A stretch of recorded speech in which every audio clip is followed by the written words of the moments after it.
So hello everyone and welcome back. तो जैसे आप देख सकते हो कि मेरी स्क्रीन पे मल्टीप्लिकेशन ऑफ फ्रैक्शनल नंबर्स खुला हुआ है। So we are going to start from where we left in the last video. हमने हमारी पिछली वीडियो में, let me just show you, हमने काफी कुछ किया था कि फ्रैक्शनल नंबर्स को हम मल्टीप्लाई कैसे करते हैं। Let me just take my sketch board. चलिए, तो हमने हमारी पिछली वीडियो में किया था कि हम मल्टीप्लिकेशन ऑफ फ्रैक्शंस कैसे करते हैं, जिसके अंदर हमने किया था कि अगर हमें मल्टीप्लाई करना है एक फ्रैक्शन को एक होल नंबर से, तो उसका क्या प्रोसेस होता है। दैट इज सिंपली आप अपने होल नंबर के नीचे वन लगा दो और न्यूमरेटर और डिनोमिनेटर को अलग अलग मल्टीप्लाई करोगे। ठीक है, same goes for if you have to multiply one fraction with another fraction. तो उसमें भी जैसे यहाँ पे देखिए, हमने जैसे ये फर्स्ट फ्रैक्शन है 2/5 और सेकंड फ्रैक्शन है 6/8। तो हमने क्या किया, सिंपली न्यूमरेटर को अलग मल्टीप्लाई किया और डिनोमिनेटर्स को सेपरेटली अलग मल्टीप्लाई किया है। अब थर्ड टाइप क्या करी थी हमने कि अगर हमें तीन फ्रैक्शंस को मल्टीप्लाई करना है, तो उसमें भी हमने एक प्रॉपर्टी पढ़ी थी कि if you are going to group your fractions into two parts, like आप पहली दो फ्रैक्शंस को पहले मल्टीप्लाई करो और फिर उसके प्रोडक्ट को थर्ड फ्रैक्शन से मल्टीप्लाई करो। तो जो ये ग्रुपिंग का ऑर्डर है, जो ग्रुपिंग का ऑर्डर है वो नहीं इफेक्ट करेगा कि आपका आंसर क्या आएगा। जरूरी नहीं है कि आप पहली दो फ्रैक्शंस को ही पहले मल्टीप्लाई करो, हो सकता है आप लास्ट टू फ्रैक्शंस को भी अलग से मल्टीप्लाई कर सकते हो, तो answer is still going to remain the same. ठीक है, सो हमने ये कल फ्रैक्शंस वाली वीडियो में देखा था।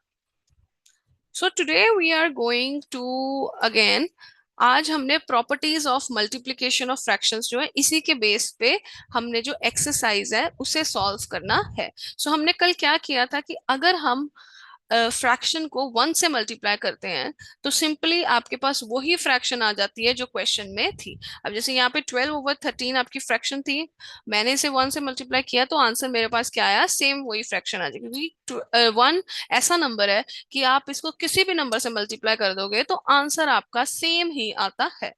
पर ऑन द कॉन्ट्ररी, मतलब कि इन डिफरेंस टू, अगर हम सेम फ्रैक्शन, कोई भी फ्रैक्शन जो है उसको अगर जीरो से मल्टीप्लाई करेंगे तो आंसर क्या आता है आपका, जीरो। सारी फ्रैक्शन का ही आंसर क्या आ जाएगा, जीरो। तो उसी के बेस पे आज हम करेंगे एक्सरसाइज। आई वाज जस्ट आपको थोड़ा सा ब्रश अप करवा रही थी कि हमने क्या कंसेप्ट्स किए थे पिछली बार। हमने पिछली बार सबसे पहले तो एक जो प्रॉपर्टी करी थी कि मल्टीप्लिकेशन जब हम करते हैं तीन फ्रैक्शंस की, तो हमारे पास क्या आंसर आना चाहिए। तो let us start with worksheet number 8। ठीक है, इसे तो हम इसी में यहीं पे ही सॉल्व कर सकते हैं। कलर जो है आपका, चलिए कलर कौन सा चूज किया जाए, ब्लू ले लेते हैं। ठीक है, यहाँ पे देखिए, fill in the blanks. 1/2 into 4/5। अब हमें पता है कि जब भी हम, whenever we are multiplying, जब भी हम फ्रैक्शंस को मल्टीप्लाई करते हैं तो दोनों साइड क्या आना चाहिए, आपका आंसर सेम आना चाहिए। ठीक है, अब जैसे यहाँ पे आपको 1/2 into 4/5 दिया है। ठीक है, हमें पता है कि अब जैसे इनको अगर मैं मल्टीप्लाई करूं, यहाँ पे हम थोड़ा कर देते हैं ताकि आपको समझ आ जाए। I think this is dark, यहाँ पे दिखेगा नहीं तो कलर करना पड़ेगा मुझे change. Let me do green. ठीक है, ग्रीन थोड़ा सा ब्राइट कलर। अब आपके पास फ्रैक्शन दी हुई है 1/2 into 4/5।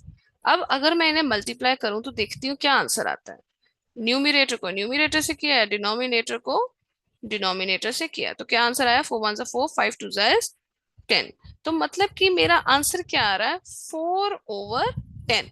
अगर यहाँ पे 4/10 आ रहा है तो मतलब यहाँ पे भी कितना आना चाहिए, 4/10। ठीक है, अब यहाँ पे मैं कौन सा वो नंबर डालूं कि जिसको मैं 4/5 से मल्टीप्लाई करूं तो आंसर क्या आना चाहिए मेरा, 4/10। ठीक है, सिंपली हमें पता है जो नंबर यहाँ पे दिया हुआ है वही नंबर हम यहाँ पे डाल देंगे। ठीक है, या फिर हम, let me take it in white board में लेना पड़ेगा मुझे, क्योंकि यहाँ पे थोड़ा सा समझ अच्छे से नहीं आ रहा है। यहाँ पर sorry for all the inconvenience, I'm not able to, you know, draw it nicely over here. So I'll just switch to my white board only, जो मुझे सही लगता है। चलिए, तो हम एक्सरसाइज कर रहे थे, 7 was done. We are going to start with worksheet number 8. चलिए, now let's move on to worksheet 8. तो हम क्या कर रहे थे? हमने देखा कि क्वेश्चन क्या है, fill in the blanks. Fill in the blanks. अब ये ब्लैंक्स कैसे फिल करनी है हमें? सिचुएशन क्वेश्चन में क्या दी गई है, 1/2 इंटू 4/5 इज इक्वल टू, ये आपके पास खाली ब्लैंक दिया हुआ है जहां पे आपको नंबर भरना है, और ये आपको दिया गया है क्वेश्चन। अब इसको सॉल्व कैसे करेंगे हम? द क्वेश्चन इज दिस, ऐसा कौन सा नंबर है इस डब्बे में जाएगा जो कि इस तरीके से आंसर आएगा जिसका कि दोनों साइड सेम आंसर आना चाहिए। ठीक है, अगर हम देखें तो यहाँ पे अगर हम मल्टीप्लाई करें, तो मल्टीप्लाई करने के बाद हमारे पास यहाँ पे कौन सी फ्रैक्शन आती है? 4 1 4, 5 2 10। तो मतलब कि मुझे ऐसा नंबर चाहिए कि यहाँ पे भी आंसर क्या आना चाहिए, सेम, क्योंकि इज इक्वल टू का साइन लगाना है। तो अगर यहाँ पे 4/10 है तो यहाँ पे भी आंसर 4/10 आना चाहिए। अब देखो, 4/5 तो ऑलरेडी है, मुझे नीचे क्या लगाना है, 10। तो 5 को 10 बनाने के लिए मैं इसे किस नंबर से मल्टीप्लाई करूंगी? 5 को 10 बनाने के लिए मैं नीचे किससे मल्टीप्लाई करूंगी? 2 से। ठीक है, 2 से ही तो मल्टीप्लाई करूंगी। और 4 तो ऊपर ऑलरेडी है ही है, तो 4 को 1 से मल्टीप्लाई कर दो। हमें पता है कि अगर मैं 4 को किसी भी नंबर से 1 से मल्टीप्लाई करूंगी तो उसका प्रोडक्ट क्या आएगा, सेम ही आएगा। ठीक है, सो अगर अब हम देखें तो यहाँ पे आपका आंसर देखें क्या, 4/10 आ रहा है। 4 1 is 4, नीचे 2 और 5 को मल्टीप्लाई करें, सो 4 1 4, 5 2 10। तो हमारा आंसर क्या आ रहा है, सेम आ रहा है। ठीक है, सो आपकी जो मिसिंग फ्रैक्शन है वो कौन सी है, 1/2। सेम वही जो आपको यहाँ पे स्टार्टिंग में दी गई थी। ठीक है, I hope it is clear. चलिए, अब हम करते हैं कौन सा पार्ट ले, चलिए let us take B part. ये थोड़ा सा ट्रिकी है, बच्चों को कंफ्यूज करने के लिए थोड़े से बड़े नंबर डालती हूँ मैं। चलिए, अब यहाँ पे टू फिलिंग द ब्लैंक्स है। ठीक है, क्या है यहाँ पे, टू फिलिंग द ब्लैंक्स है। हमने प्रॉपर्टी क्या करी है मल्टीप्लीकेशन ऑफ फ्रैक्शंस में? हमने ये प्रॉपर्टी करी है कि जब भी हम ग्रुपिज्म करते हैं, ठीक है, आपका आंसर सेम ही आएगा, जैसे मर्जी आप ग्रुप कर लो। अब यहाँ पे भी आपको पता है एक फ्रैक्शन यहाँ पे 7/13 दी है, दूसरी साइड 9/17 दी है। हमें पता है कि दोनों साइड जो आंसर है, क्योंकि इज इक्वल टू साइन आ गया ना, तो फ्रैक्शंस का प्रोडक्ट क्या आएगा, सेम ही आएगा दोनों साइड, क्योंकि इज इक्वल टू साइन लगा है। सो सिंपली यहाँ पे 9/17 दिया है, तो आप यहाँ पे लिख दोगे 9/17। अब यहाँ पे 9/17 है, पर दूसरी फ्रैक्शन हमें नहीं पता, वो यहाँ पे दी है, कौन सी है वो, 7/30। ठीक है, अब जब हम इन दोनों को मल्टीप्लाई करेंगे तो क्या हमारा आंसर सेम आएगा? हुआ तो कुछ नहीं है, यहाँ पे ये फ्रैक्शंस बस अदल बदल हुई है। यहाँ पे 7/13 पहले है, ठीक है, और यहाँ पे 9/17 ये ऐसे लिखा हुआ है। ठीक है, तो क्या ये दोनों को मल्टीप्लाई करने पे आंसर आपका सेम आता है? 7 9 63। यहाँ पे भी क्या आ जाएगा, 63। ठीक है, सो 13 × 17 इज 221। दोनों साइड आपका आंसर क्या आ रहा है, सेम। कुछ नहीं किया, दोनों में एक एक फ्रैक्शन मिसिंग थी। ठीक है, पर हमें पता है एक फ्रैक्शन यहाँ पे 9/17 है, वही मिसिंग फ्रैक्शन हमने वहां पे लिख दी। और यहाँ पे 9/17 का हमें पता है जो दूसरी मिसिंग फ्रैक्शन थी वो हमें पहले वाले में मिल गई। ठीक है, तो ये आंसर्स ऐसे ही निकालने हैं, इट इज वेरी इजी। ठीक है, इसमें कुछ खास दिमाग लगाने वाला नहीं है।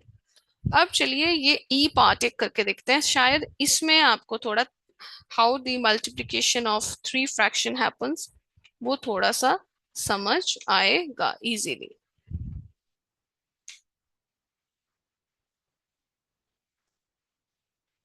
It is very easy.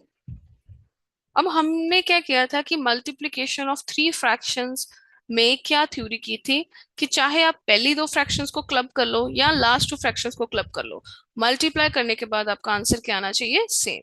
अब यहाँ पे देखो, हमें यहाँ पे तीनों फ्रैक्शंस दी गई हैं। कौन सी फ्रैक्शन है आपके पास? पहली फ्रैक्शन है आपके पास 1/2। सेकेंड फ्रैक्शन क्या है आपके पास? 1/3। थर्ड फ्रैक्शन क्या है आपके पास? That is 1/5। अब यहाँ पे देखिए, प्रोडक्ट तो सेम ही आना चाहिए ना दोनों साइड। तो यहाँ पे दो फ्रैक्शंस हमें दी हुई हैं, 1/3 दी हुई है, 1/5 भी दी हुई है। तो तीसरी फ्रैक्शन कौन सी बची हमारे पास? That is 1/2। तो वो हम यहाँ पे लिख देंगे सिंपली। इसमें कोई रॉकेट साइंस नहीं है, इट इज वेरी सिंपल। दोनों साइड पे सम जो आपका आना चाहिए product after multiplication, it is going to be same. तो वो हम ऐसे देख लेते हैं कि कौन सी साइड में कौन सी फ्रैक्शन दी हुई है, इसका मतलब कि वो प्रोडक्ट दूसरे वाले में भी वो वाली फ्रैक्शन जरूर होगी। ठीक है, तो ये इतना की ध्यान लगाना है। Now let us move on to, चलिए अब करते हैं एफ पार्ट। एफ पार्ट क्या कहता है? Let us take 2/5/7 into dash is equal to 0। अब ये वाला हमने किया था। मैं अब ये जो फ्रैक्शन दी गई है, मुझे पता है कि यहाँ पे आंसर क्या आ रहा है, 0। तो मुझे पता है कि अगर मैं फ्रैक्शन को 0 से मल्टीप्लाई करूं तो 0 ही आंसर आता है। तो आपका आंसर इसमें क्या आ जाएगा? Your answer is going to be 0। मतलब कि अगर मैं इस फ्रैक्शन को 0 से मल्टीप्लाई करूंगी तो मेरा आंसर भी क्या आएगा? 0। ठीक है, now let us take, sorry ये एफ पार्ट नहीं है, ये जी पार्ट है। Now let me take F part. अब एफ पार्ट में क्या है? 5/6। ठीक है, इसको दोबारा लिख लेते हैं, 5/6 इंटू 1। अब क्या आंसर आना चाहिए मेरा? ये हमने प्रॉपर्टीज ऑफ फ्रैक्शन में पढ़ा है। हमें पता है कि अगर मैं अपनी फ्रैक्शन को 1 से मल्टीप्लाई करती हूँ तो मेरे पास स्टार्टिंग वाली फ्रैक्शन ही आ जाएगी। अब स्टार्टिंग वाली फ्रैक्शन यहाँ पे कौन सी है? 5/6 ही तो है। तो आपका आंसर भी क्या आना चाहिए? 5/6। आई hope it is bit clear. ठीक है, सो अब एक और पार्ट ले लेते हैं, दैट इज मल्टीप्लीकेशन ऑफ तीन फ्रैक्शंस, ताकि आपको थोड़ी सी क्लैरिटी और हो जाए। Let us take J part. I am just taking the difficult ones, जो मुझे लगता है कि आपको थोड़ा सा हेल्प करेंगे to understand the fractions better.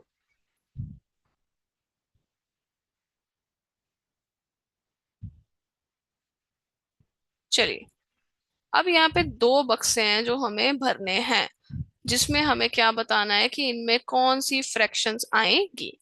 अब देखो, हमें पता है कि दोनों साइड में तीन फ्रैक्शन है। अब यहाँ पे देखो कौन कौन सी फ्रैक्शन दी गई है हमें। ठीक है, पहली फ्रैक्शन हमें पता लगी कौन सी है, 2/5। ठीक है, अब यहाँ पे सेकंड फ्रैक्शन का मुझे नहीं पता, पर थर्ड फ्रैक्शन यहाँ पे दी गई है 5/6। ठीक है, मैंने ऐसे लिखा है, first, second, third.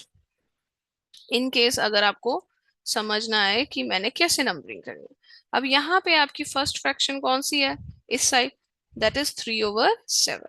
Second fraction कौन सी है? 5/6। और यहाँ पे मुझे नहीं पता थर्ड फ्रैक्शन कौन सी है।